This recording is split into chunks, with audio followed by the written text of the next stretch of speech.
자, 중국이요 요새 AI 무기를 앞세워서 미래전을 대비하고 있습니다. 그야말로 치고 나가는 모양새가 됐는데, 자 중국에는요 너무 작아서 레이더에도 안 잡히는 땡땡땡 로봇이 있다고 합니다. 오늘의 객관식입니다. 1번은 파리, 2번은 사마귀, 3번은 모기입니다. 어떤 로봇일까요? 자, 이 퀴즈 정답은 잠시 후에 전문가들과 함께 풀어드리겠습니다.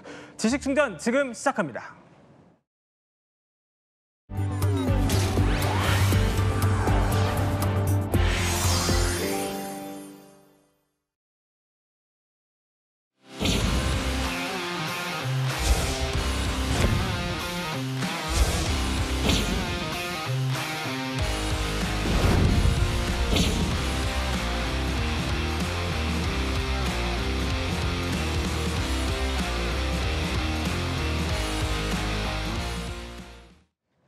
자, 본격적인 얘기를 해보기 전에요. 영상부터 하나 볼까요?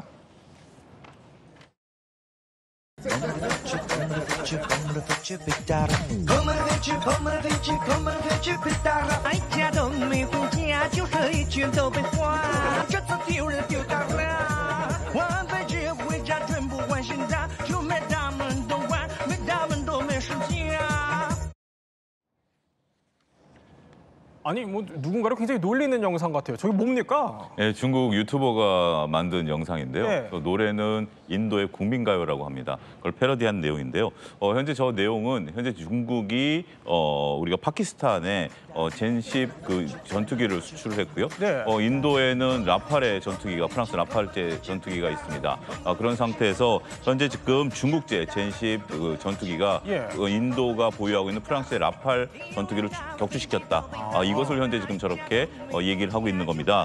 현재 지금 가성비 면에 있어서 상당히 조금 좋다. 그러니까 이제 더 구매해야 된다 이런 얘기를 하고 있는데요. 예. 현재 지금 정확한 내용들은 알려지고 있지는 않습니다만 현재 지금 젠10이 수출된 곳이 파키스탄이고요. 또 인도 정부에서도 일정 부분 그런 부분들을 침묵으로 하기보다는 인정하는 부분들이 있기 때문에 실질적으로 중국 전투기가 프랑스 전투기를 격추시킨 것이 현재로서는 기정사실처럼 알려지고 있는 상황이고 저거를 저렇게 중국 유튜버가 애국심에 의해서 인도의 또 국민가요를 통해서 저렇게 나타내고 있고 밑에는 또 프랑스 자막까지 집어넣는 상황이다라고 말씀드릴 수 있겠습니다. 보여드리는 게 저 J10 전투기 지금 보여드리고 있는데 아니 이 프랑스의 어떻게 보면 최강으로 불리는 이 라팔기를 격추시켰다니 어쨌든 뭐 흥분할 만한 것 같기는 합니다. 근데 김대영 평론가님, 예. 문제의 그러면 이 중국 정투기라는 게 그만큼 성능이 뛰어난 건 맞아요?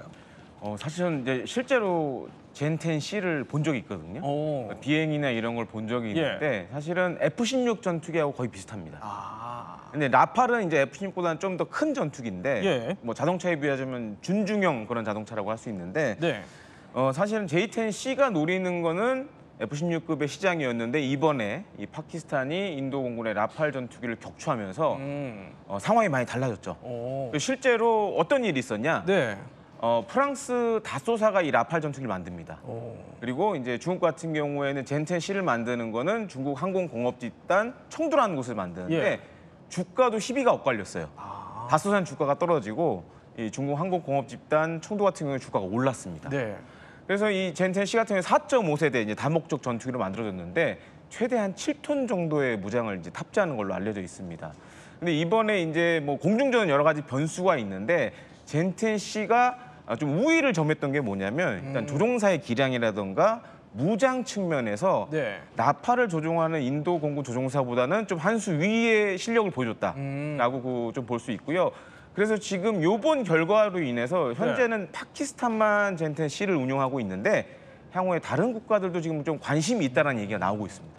뭐 이 한 번의 사례로 뭐 우리가 중국산 무기가 우수하다 이렇게 확정하기 힘들겠지만 차용지 평론가님 어느 정도 이게 뭐 중국산 무기가 우수하다 이런 면이 또 해석이 되는 것 같기도 해요. 그럼 실제로 중국산 이 무기의 성능은 어느 정도라고 봐야 돼요? 우리가 이제 성능을 평가하는 부분들은 여러 가지가 있을 수 있을 것 같습니다. 뭐 실전에서 얼마만큼 성능을 보였느냐라는 부분들도 있긴 하겠습니다만 네. 현재 뭐 전쟁 상황에서 중국 전투기가 이렇게 한 것은 하나의 이제 사례다라고 있다라고 말씀드릴 수가 있겠고 그러면 다른 지표들을 봐야 되겠죠. 시장 점유율이라든지 평가들을 봐야 되면 현재 지금 중국 같은 경우 글로벌 수출 점유율이 무려 4위나 됩니다. 4위요? 예, 우리는 10위 정도 되는데요. 네. 언제 중국이 저렇게 무기를 많이 수출했느냐라고 의아해하실 수도 있긴 하겠습니다만 파키스탄과 태국, 알제리 등 아시아와 아프리카 국가들의 무기를 꾸준히 수출하고 있습니다. 물론 이쪽은 친중국 나라들이긴 합니다만 전체적으로 봤을 때는 현재 지금 미국 무기 다음에 양강 구도를 형성할 수 있을 정도로 무기가 상당히 잘 개발되어 있다라고 얘기를 하고 있고요. 네. 군사력 지수인 GFP에서도 상위권을 여전히 유지하고 있다는 점에 있어서는 매우 긍정적이다라고 긍정적인 평가를 좀 일부 받고 있는 면도 있다라고 말씀드릴 수가 있겠죠. 전체적으로 봤을 때는 AI하고 전자전, 무이나 초음속 뭐 이런 부분에 있어서 독자 플랫폼을 개발해서 이를 통해서 수출을 계속하고 있는 그 현상을 현재 나타내고 있다라고 말씀드릴 수 있겠죠. 어쨌든 뭐 순위로만 따지면은 우리보다 높아요, 중국이. 그렇습니다. 예. 그럼 실제로 그만큼 이 방상 능력을 갖췄는지도 궁금해지는데, 자 그럼 지금부터 중국의 대표적인 육해공 무기 전력을 우리와 함께 하나씩 비교를 해보겠습니다. 자, 첫 번째 하늘로 가볼까요? 공군력입니다. 자, 문성무 센터장님. 예. 일단 중국, 아까 얘기했던 J10이 아니라 J20이 나왔어요? 네, J20이죠. J20은 아마 미국이 가지고 있는 F-35를 염두에 둔 걸 거예요. 우리가 이제 5세대라고 얘기를 하거든요. 네. 5세대는 4세대와 다른 점이 뭐냐면 스텔스 기능이에요. 레이더에 잡히지 않는 기능이죠. 그런 걸로 봤을 때 J20은 아까 얘기한 J10C보다는 한 수 위에 진보된 그런 기종이다 이렇게 보시면 될 것 같아요. 장거리 작전 능력도 있고요. 스텔스 성능을 가지고 있기 때문에 네. 제공권을 장악하는 데 최적화된 그런 기체다 이렇게 볼 수 있어요. 그리고 이게 사실은 전투기에 있어서 중요한 것은 또 눈이거든요. 예. 레이더입니다. 그렇죠. A사 레이더를 가지고 있고 적외선 탐지 장비를 가지고 있기 때문에 여러 표적들을 동시에 추적할 수 있고요.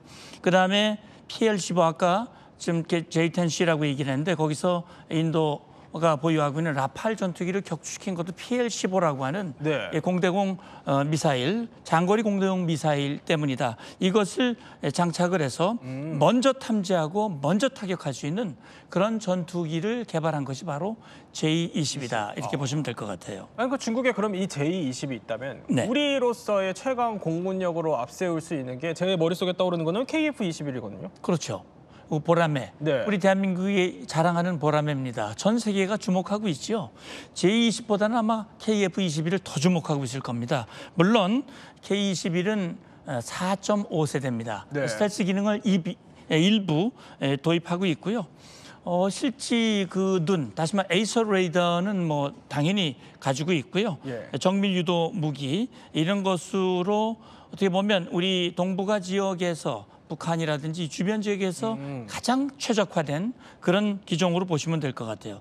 여기서 주목되는 건 뭐냐면요. 네. 성능은 뛰어난데 가격은 쌉니다. 오. 그러니까 J20 같은 경우는 1,200억 원 정도로 보는데 네. 지금 현재 KF-21은 850억 원 정도 이렇게 보고 있거든요. 그래서 이걸 대량 생산을 해서 배치가 된다면 막강한 공군력을 구비할 수 있다. 이런 점에서 지금 전 세계가 주목하고 있는 전투기입니다. 가성비는 우리가 좋군요. 그렇습니다. 자, 그럼 김대엽 평론가님. 만약에 물론 가정 상황이지만 수직 비교는 좀 어려울 수 있어요. 그래도 이 KF-21과 J20이 만약에 공중에서 맞붙는다면 어떤 상황이 그려지세요? 참고로 저는 저 두 전투기 둘 다 이제 실제로 봤기 때문에 네. 잘 아는데 젠20이 한 가지 특징이 있습니다.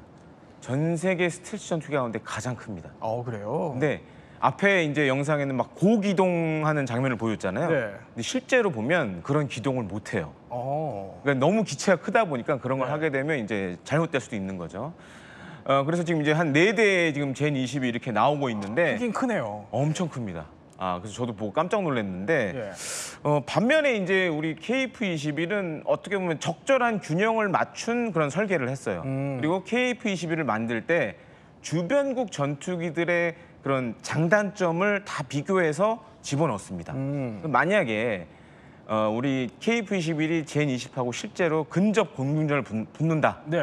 그러면 제가 단언컨대 KF-21이 압도적으로 이길 수밖에 없습니다. 그래요? 그리고 이제 KF-21 기수 앞부분 이제 요건 이제 장거리 공중전 시나리오인데 가상 시나리오군요. 예, 그렇습니다. 제가 앞서도 말씀드렸잖아요. 젠 20이 엄청난 크기를 자랑한다고. 네. 물론 이제 스텔스 성능이 들어가 있지만 그렇다고 해서 아예 안 잡히는 건 아닙니다. 그러면 이제 예를 들어서 우리 KF-11도 젠 20과 같은 A사 레이더를 장착하고 있기 때문에 네. 어찌 보면 KF-11이 먼저 볼 수도 있죠. 아. 그리고 우리 KF-11도 사실은 완전한 스텔스는 아니지만 예. 반 스텔스 설계가 들어가 있기 때문에 젠 20이 잡기 어렵죠. 그러면 먼저 오히려 선제 공격을 우리 KF-21이 취할 수도 있고요. 또 한 가지로는 이제 뭐 단거리 네. 공중전도 이제 할 수가 있는데 단거리 공중전을 하게 되면 제가 말씀드렸지만 기동 성능에서는 KF-11이 압도적으로 우위에 있기 때문에 그런 측면에서는 또 KF-21이 앞선다라고 좀 말씀을 드리고 싶습니다. 자, 그러니까 지금 보면은 저렇게 J-20에서 미사일이 발사가 돼도 예.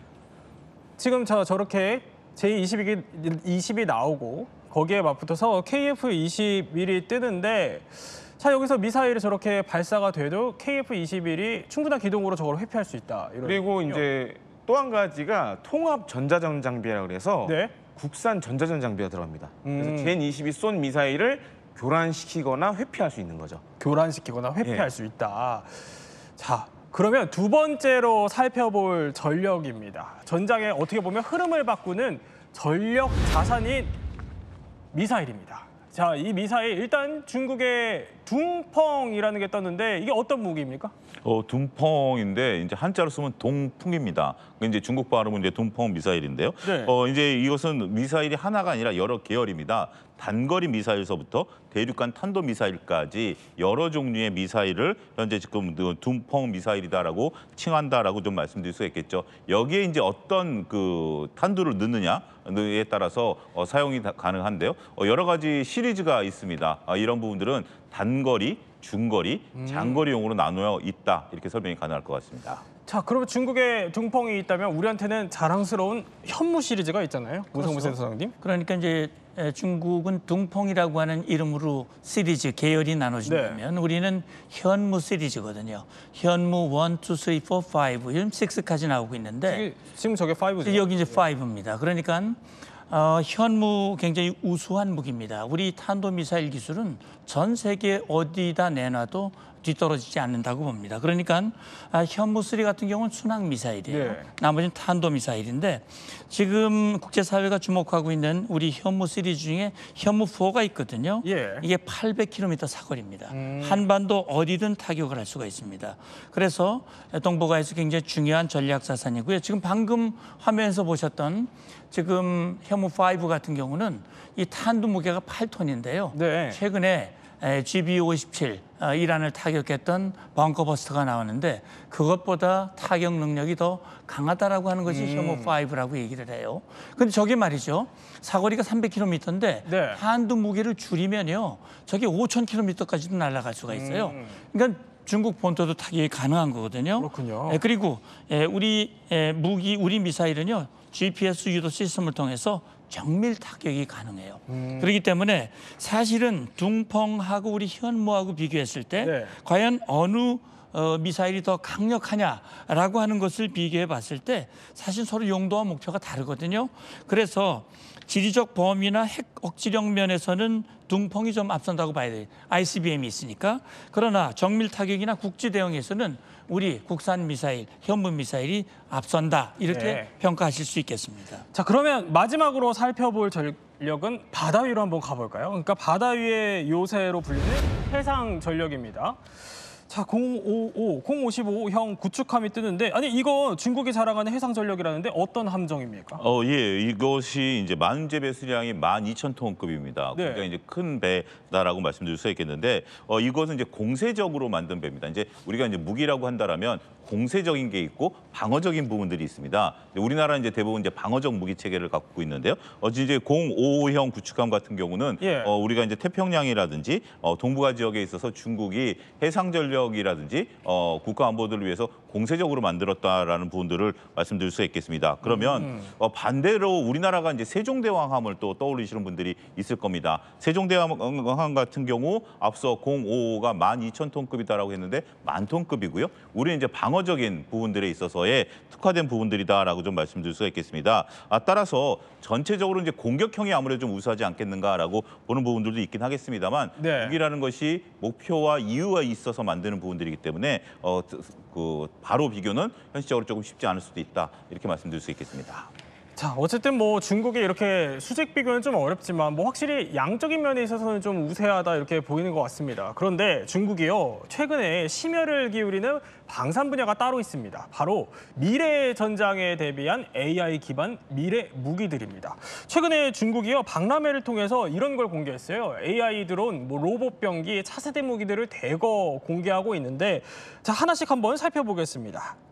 중국이 선보인 첫 번째 미래 전장 무기, 그러니까 로봇 늑대라는 겁니다. 지금 로봇 늑대 영상이 준비가 되어 있다고 하는데, 자, 영상을 보면은요, 저게 지금 사족 보행이에요.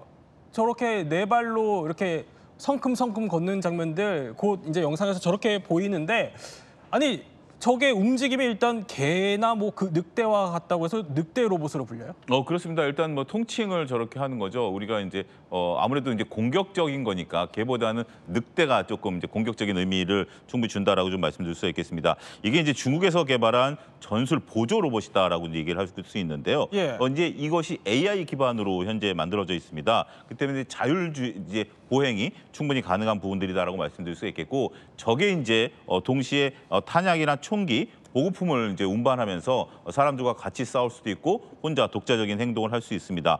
일부 영상에서는 저 위에다 이제 소총을 달고서 쏘는 영상들도 존재하고 있거든요. 그렇기 때문에 향후에 우리가 AI 로봇에 기반한 무기 체계가 만들어지는 데 대한 전환점이 바로 저 늑대 로봇이 아닌가라고 좀 얘기를 하고 있는 거고요. 지금 이제 중국에서는 저 늑대 로봇과 드론 같이 이제 하면서 네. 전장을 훈련하고 있는 모습들이 나타나고 있다라고 말씀드릴 수 있겠습니다. 아니 중국에서 저렇게 늑대 로봇이 뭐 잘 나간다고 하면 우리는 저런 로봇이 혹시 없나요? 우리도 있습니다. 그래서 우리도 이제 지난해 대테러 작전용 다적 보행 로봇이라는 거를 이제 저거군요. 구입을 한 바 있는데, 네. 저거 이제 현재 육군에서 쓰고 있는 다적 보행 로봇인데, 저 훈련 같은 경우에는 이제 예를 들어서 이제 북한의 대량 살상 무기 시설을 이제 급습하는 네. 그런 모의 훈련인데, 이럴 때 이 다적 보행 로봇이 이제 동원이 됩니다. 그래서 먼저 들어가서 적이 있는지 확인을 하고, 또 한 가지 장점으로는 20cm 수직 장애물도 이렇게 극복을 할 수가 있습니다. 네. 특히 이제 지하 시설과 같이 이런 복잡한 구조를 가진 데서 저런 다적 보행이 먼저 들어가서 정찰하게 되면 뒤에 따라오는 병력들이 보다 안전하게 작전을 할 수 있겠죠. 그래서 이런 것들을 지금 우리 군도 굉장히 육성을 하고 있는 상황입니다. 그렇군요. 굉장히 신기하네요. 영상만 봐도. 근데 중국이 또 이뿐만이 아니라 다적 보행뿐만이 아니라 미래 전장 무기를 또 앞세우고 있는 게 있습니다. 바로 범고래호라고 뜹니다. 이것도 영상이 또 준비가 되어 있는데요. 영상을 한번 볼까요? 보면은 자, 저게 굉장히 큰 함정인데 이게 바다를 항해 중입니다. 그런데 저 함정이요, 내부에 사람이 없다고 합니다. 그래서 함정이 스스로 알아서 목적지까지 스스로 항해를 하고 또 목표 해역까지도 스스로 진입을 한다고 하는데, 일단 저게 어떻게 사람 없이 움직일 수 있는 거예요? 예, 그러니까 AI에 기반한 그런 이 무인정이라고 볼 수 있겠죠. 무인 함정이죠. 네. 그러니까 자율항법으로 목표 해역까지 진입을 하는 거예요. 그래서 길이가 58m고요. 배수량이 500톤급이니까 굉장히 큰 배입니다. 다시 말하면 이제 무인 전력이라고 볼 수 있는데 속도가 40노트고 4,000 해리까지 갈 수 있으니까 킬로미터로 환산하면 7,400km거든요. 아. 스텔스 기능도 가지고 있고요. 네. 그다음에 각종 무기 체계를 탑재하고 있고, 더군다나 무인 헬기 탑재도 가능해요. 그렇군요. 그래서 이게 스텔스 미니 이지스함이다, 이런 별칭을 가지고 있는데 수상전, 대공전 대잠수함전까지 정말 폭넓은 임무 수행이 가능하고요. 사실 한국 해군도 저와 유사한 그런 무인정을 지금 계속 개발하고 운영을 준비하고 있습니다. 그렇군요. 그러니까 뭐 미니 이지스함이다라고 불릴 만한 게 무인으로 움직이고 있다는 그렇습니다. 거군요. 자, 그럼 중국이 또 집중하고 있는 마지막 AI 무기 한번 살펴보겠습니다. 마지막은 벌떼 드론이라고 뜹니다. 이것도 영상이 준비가 되어 있는데 영상 한번 보면서 설명드리겠습니다. 자, 이거라고 합니다. 보면서 저렇게 수십 대 어떻게 보면 멀리서 보면 벌떼 같아요. 지금 굉장히 한꺼번에 이륙을 하는데 근데 저게 한 몸처럼 움직입니다. 공중에서 뭐 대형도 바꾸고 어떻게 보면은 전장에서 적을 포위하기도 하고요. 때로는 동시에 타격하는 임무까지도 수행할 수 있다고 하는데 아니 이른바 벌떼 드론이라는 거예요. 김대엽 평론가 이게 어떻게 가능하죠? 그러니까 과거 같았으면 저런 각각의 드론들을 사람이 조종을 해줘야 됐죠. 네. 근데 지금은 인공지능 기술이 워낙 발전이 되다 보니까 여러 대의 드론을 인공지능이 통제를 하는 겁니다. 네. 그리고 물론 이제 사람이 관여하는 부분도 있지만 각종 드론의 예를 들어서 이제 비행을 하려면 폭이라든가 이런 것들도 맞춰야 되는데 예. 이런 것들을 다 인공지능이 해주는 거예요. 그래서 사실 이제 중국이 어떻게 보면은 지금 미국 다음으로 이 드론에 있어서는 굉장히 강자고 그리고 우리가 일상생활에서 많이 쓰는 이제 중국산 드론들도 보면 네. 나날이 성능이 좋아지고 있어요. 그래요? 그래서 어떤 것들은 히말라야 높이에서도 그 작동이 가능한 히말라야에서. 네, 그런 소형 드론들도 나오고 있고 특히 네. 저는 이제 깜짝 놀란 게 최근에 제가 이제 중국을 갔다 왔는데 중국의 AI만 이 개발자만 네. 한 50만 명 된다 그래요. 그래요. 그러니까 이런 것들이 지금 뭐 상용이 됐든 군용이 됐든 여러 분야에서 지금 중국은 열심히 개발을 하고 있다라고 보시면 되겠습니다. 아니 그러면 여기에 맞불로 우리 드론 개발 수준은 어떻습니까? 예, 지금 사실 우리 드론의 개발 수준도 상당히 세계적이긴 합니다만 예. 그러나 중국에 비해서는 좀 떨어지는 게 맞습니다. 그래요? 그러니까 국방부와 방위사업청이 AI 기반 그 유무인 복합 체계를 네. 지금 핵심 전력으로 삼고 관련 기술 그다음에 기술 개발과 시범 운영을 본격화하고 있어요. 그래서 이제 군단급을 예를 든다면 네. 전술 자폭 드론 체계를 정찰해서 표적을 식별하고 자폭 타격까지 일원화된 그런 작전을 수행할 수 있도록 지금 개발 중에 있고 국방과학연구소 ADD 주도로 해서 2027년까지 네. 드론, 로봇, 사이버 전력의 융합 작전 체계를 구축하는 것이 목표다. 지금 이렇게 수립을 하고 진행하고 있습니다. 그럼 이쯤에서 퀴즈 한번 예. 풀어볼까요? 퀴즈 띄워주시죠. 자, 그러니까 중국에는 너무 작아서 레이더에도 안 잡히는 땡땡 로봇이 있다. 아까 객관식 보기를 드렸는데 차영 선생님 정답이 뭡니까? 정답은 목입니다. 목이요? 예, 목인데요. 로봇이 크기가 0.6cm밖에 안 됩니다. 무게는 수그램에 불과하고요. 여기에 이제 센서라든지 소리를 내지 않고 이런 부분들이 있기 때문에 비대칭 전력으로 현재 사용이 되고 있는 부분들입니다. 중국의 후난성 국립국방기술대학교에서 만들어냈는데요. 예. 여기에 이제 뭐 다양한 뭐 정찰이라든지 뭐 여러 가지를 할 수 있긴 하겠습니다만. 화학 무기를 탑재한다라면 이건 또 얘기가 달라지죠. 따라서 그런 부분들에 있어서 상당히 좀 놀라운 무기다라는 평가가 가능할 것 같습니다. 자, 문성무 센터장님. 예. 중국이 굉장히 미래전 무기 개발에 사활을 거는 모양새입니다. 근데 네. 중국이 한반도 인근에서도 계속해서 도발을 벌이고 있거든요. 그럼요. 여기에 맞서서 우리는 어떤 준비를 좀 해야 할까요? 결국 우리도 지금 중국이 얘기하는 것 같이 지금 우리 군도 과학, AI에 기반한 그런 네. 첨단 과학 기술군을 만들기 위해서 노력을 하고 있거든요. 그러기 위해서는 우리 자체 기술 개발을 위해서 끊임없이 노력을 하고 또 선진국인 미군이 동맹 연합 방위 체제이기 때문에 함께 이 부분에서 연합으로 공동으로 공조하고 개발하고 또 시험하고 평가하고 전력을 강화하는 그런 노력이 필요하고요. 중국이 뭐 지금 잠정 수역에서 여러 가지 도발적인 그런 행동을 하고 있는데 어쨌든 중국과도 지금 정부가 실용 외교로서 대화와 협력을 통해서 그런 긴장 또 신뢰를 쌓아나가는 그런 노력도 병행할 필요가 있다고 봅니다. 네, 세 분과 함께 중국의 방산에 대해서 몰랐던 이야기 살펴봤습니다.